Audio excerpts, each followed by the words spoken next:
රංගපානා රහස්‍යභාවය සහ තමන්ගේ මිතුරාව කෙලසනවා කියන එක ඒක මට කරන්න බැරිකමක් නෑ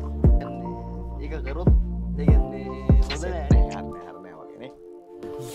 ගොඩක් සීන් දැක්කා මිනිස්සුන්ගේ වෙනස් වීම් දැක්කා හැමෝගෙම රහස් හදවතේමයි ඒවා තාමත් හිතින් රැක්කා නින්දා ආව ප්‍රශංසාසේ ගමන යායුයි ආවාසේ රාජාලියෙක් මෙන් දිස්සේ පියඹා යනවා මං ඉහළ ආකාසේ මගේ ඇහෙන් වැටු කඳුළු මගේ තටු බලන් බින්දෙව්වා මං තනියෙන්ම දෛවයත් මාව වැට්ටුවා මං හිතගත්ත හැම පඩියෙන්ම වැස්සක් ලං වෙනකොට සැරසෙයි හැම කඩියෙක්ම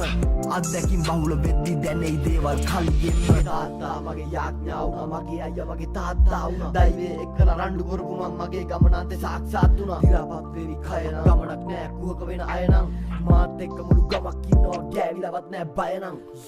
ගොඩක් සීන් දැක්කා මිනිස්සුන්ගේ වෙනස් වීම් දැක්කා හැමෝගෙම රහස් හදවතේමයි ඒවා තාමත් හිතින් රැක්කා නින්දා ආව ප්‍රශංසාසේ ගමන යායුයි ආවාසේ රාජාලියෙක් මෙන් දිස්සේ පියඹා යනවා මං ඉහළ ආකාසේ පවුලක ඉපදී දුප්පත්විය වේදනාව විඳ තරම් දෛවයේ හිතවත් විය මේ ගමනේ ආශිර්වාදේ උනෙත් මුල අමතක කට්ටිය මගේ තාත්තා ඇඳට වැටුණු හින්දා මේ ඉරණම අත්විය ඒ මගේ ඇහෙන් වැටු කඳුළු මගේ තටු බලන් බින්දෙව්වා මං තනියෙන්ම දෛවයත් මාව වැට්ටුවා මං හිතගත්ත හැම පඩියෙන්ම වැස්සක් ලං වෙනකොට සැරසෙයි හැම කඩියෙක්ම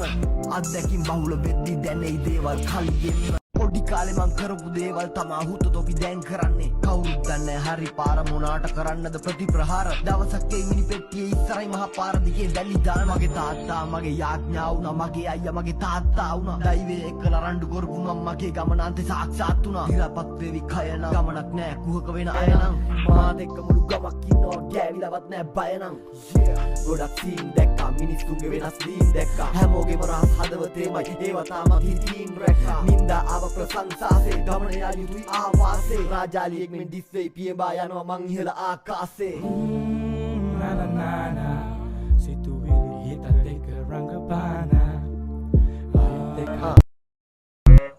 සාදර ආදර සිංහල ගුරුවරු මතක් කරනවා ඇතිමාව මම මැරිච්ච දවසක කොප්පර හන්දියේ ගහයි මගේ ප්‍රතිමාව මගේ පොල්වල්ලේ තොපි ඇටි හුඩ්ඩගේ අයියලා දන්නවා හැටි තාම ඉඳුල් කට ගාපු අප්පච්චි මං රෝමේ දරුවෙගේ තිබෙන පැලියාව ආතල් ඩිමාන්ඩ් කොල්ලෝ රිමාන්ඩ් හුඩ්ඩගේ කොල්ලන්ට ආදර ඉමාමේ අහපන් නිකා වදන් දෙන්නේ නිකා රැප් කියන්නේ මං ආයේ මැරෙනකම්